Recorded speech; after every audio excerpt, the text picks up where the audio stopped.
السلام علیکم ورحمۃ اللہ وبرکاتہ۔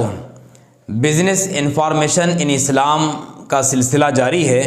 آئیے آج ہم آپ کی خدمت میں عرض کرنا چاہتے ہیں کہ ہمارے پیغمبر صلی اللہ علیہ وسلم بزنس میں کوئی اگر پریشان ہیں یا معاشی تنگی کے اندر مبتلا ہے، غربت زدہ ہے، تو آپ صلی اللہ علیہ وسلم کیسے اس وقت میں پریشان ہو جاتے تھے۔ ایک مرتبہ کا واقعہ ہے کہ چند کمبل پوش لوگ آقا دو عالم صلی اللہ علیہ وسلم کی بارگاہ میں تشریف لائے اور آپ نے ان کی غربت کو دیکھا، ان کی پریشانی کو دیکھا کہ ان کے جسم سے ہی ان کی غربت کے آثار دکھائی دے رہے تھے۔ حدیث میں آتا ہے، صحیح مسلم کی روایت ہے، فتمعر وجہ رسول اللہ صلی اللہ علیہ وسلم، کہ آپ صلی اللہ علیہ وسلم کا چہرہ مبارک اداس پڑ گیا ان غریب لوگوں کی حالت کو دیکھ کر۔ تو آقا دو عالم صلی اللہ علیہ وسلم فوراً اپنے گھر میں تشریف لے گئے اور اندر جانے کے بعد میں کچھ دیر کے بعد پھر باہر آئے۔ ایسا معلوم ہوتا ہے کہ گھر میں کوئی چیز اگر ہوتی تو دینے کے واسطے، اس کو لانے کے واسطے اندر تشریف لے گئے تھے، لیکن اندر شاید کوئی چیز نہیں ملی، پھر باہر تشریف لائے۔ حضرت جابر جو اس کے راوی ہے رضی اللہ تعالیٰ عنہ فرماتے ہیں کہ آقا دو عالم صلی اللہ علیہ وسلم حضرت بلال کو بلائے، فرمایا کہ اے بلال رضی اللہ تعالیٰ عنہ، فرمایا کہ لوگوں کو جمع کرو، مسلمانوں کو جمع کرو۔ حضرت بلال آواز لگائے، صحابہ پورے جمع ہوئے۔ جمع ہونے کے بعد میں سارے لوگوں سے فرمایا کہ دیکھو یہ غریب لوگ آئے ہوئے ہیں، آپ کو اللہ تعالیٰ نے جو کچھ مال دیا ہے وہ گویا کہ آپ نے یہ فرمایا وَمِمَّا رَزَقْنَاهُمْ يُنْفِقُونَ، کہ اللہ کا فرمان ہے کہ جو ہم نے تم کو دیا ہے اس میں سے ان لوگوں کی مدد کرو۔ صحابہ فراخ دلی کے ساتھ میں، اللہ کے نبی کا فرمان تھا، سرکار کا فرمان جیسے ہی ہوا تو صحابہ کرام نے سرمایہ لا کر جمع کر دیے، اناج پیسہ جو کچھ بھی بہرحال ان کے مقدر میں تھا لا کر جمع کر دیے۔ جیسے ہی جو ہے دیکھیے آقا کہ اتنا سارا سامان جمع ہو گیا ہے، تو یہ غریب لوگ جو اداس چہرہ جو پریشانی کے عالم میں آئے تھے، ان کے چہرے کو دیکھ کر آقا کا چہرہ اداس پڑ گیا تھا۔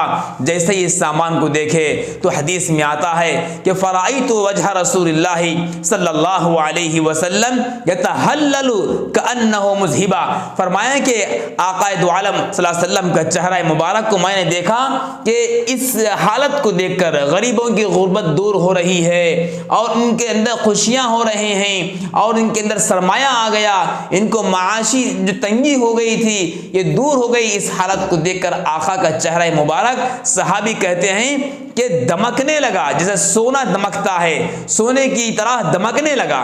جس طرح سونا ہوتا ہے، سونا چمکتا ہے اور سونے کے اندر سے ایک روشنی چمک آتی ہے، تو فرمایا کہ ان غریبوں کی غربت کو، معاشی تنگی کو دور ہونے کی حالت کو دیکھ کر آقا کے چہرہ مبارک کے اندر کوئی کہ چمک آ گئی، جیسا سونا چمکتا ہے ویسا آقا کا چہرہ چمکنے لگا۔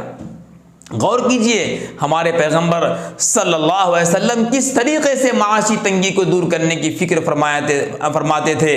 کوئی غریب ہوتا ہے، کوئی پریشان حال ہوتا ہے تو اس کی پریشانی کو دور بھی کرتے تھے اور اس کو ابھارتے تھے کہ تم آگے بڑھو اور معاشی تنگی کو دور کرو اور محنت کرو، مزدوری کرو۔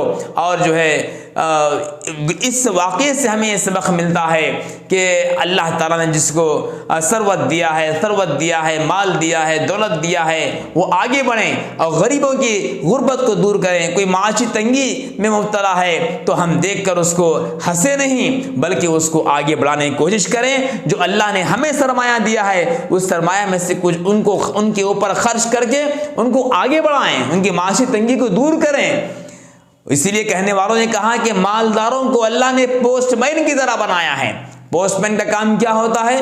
ان کے پاس میں خط آتے ہیں یا پیسے آتے ہیں تو وہ امانت سے لے جا کر دوسروں کو پہنچا دیتا ہے۔ اسی طریقے سے مالداروں کے پاس میں جو پیسے آئے ہیں وہ گویا کہ یوں سمجھیے کہ یہ ہمارے استعمال کے واسطے بھی ہے اور اس میں غریبوں کا بھی حق ہے، مستحق لوگوں کا بھی حق ہے، ان تک پہنچائیں اور ان کو معاشی تنگی سے دور کرنے، باہر کرنے کی کوشش کریں۔ اس سے ان کے چہرے پر خوشیوں کے آثار آئیں گے، معاشرے کے اندر سے غربت دور ہو جائے گی۔ اور جب انسان غربت کے اندر ہوتا ہے، فقر و فاقہ کے اندر رہتا ہے، حدیث میں آتا ہے کاد الفقر ان یکون کفرا، کہ فقر اور تنگدستی انسان کو کفر تک پہنچا دیتی ہے۔ کئی سارے لوگ، کئی نہیں بلکہ بعض لوگ غربت کی وجہ سے، پریشانی کی وجہ سے کفر والے کام کرتے ہیں، شرک والے کام کرتے ہیں، دین کو چھوڑ دیتے ہیں۔ اس لیے تنگی کو دور کرنا، معاشی تنگی کو دور کرنے کے لیے ہمیں آگے بڑھنے کی ضرورت ہے۔ امت مسلمہ کو اس طرف بہت خاص توجہ دینے کی ضرورت ہے۔ وہ لوگ جو اپنے پیسوں کو بینکوں کے اندر رکھ کر چھوڑ دیے ہیں، ہزاروں لاکھوں روپے، اور جو ہے وہی پیسوں میں سے کچھ پیسے، اس کا پو حصہ یا 10واں حصہ اگر نکال کر ان غریبوں پر خرچ کریں گے، اور ان کو خرچ کرنے کا مطلب یہ نہیں کہ آپ دیتے رہیں گے تو وہ لیتے رہیں گے، کھاتے رہیں گے۔ ان کو معاش سے لگائیں، کاروبار سے لگائیں، تجارت سے لگائیں، انشاءاللہ یہ ہمارے واسطے بہتر ہوگا۔ اس واقعے سے ہمیں یہی معلوم ہوتا ہے کہ ہمارے نبی کی سنت یہی ہے کہ کوئی پریشان حال ہمارے سامنے آتا ہے تو اسی پریشانی کو دور کرنے کی کوشش کرنا، یہ اہل ثروت مالدار لوگوں کی ذمہ داری ہے۔ اللہ ہمیں عمل کی ہدایت نصیب فرمائے۔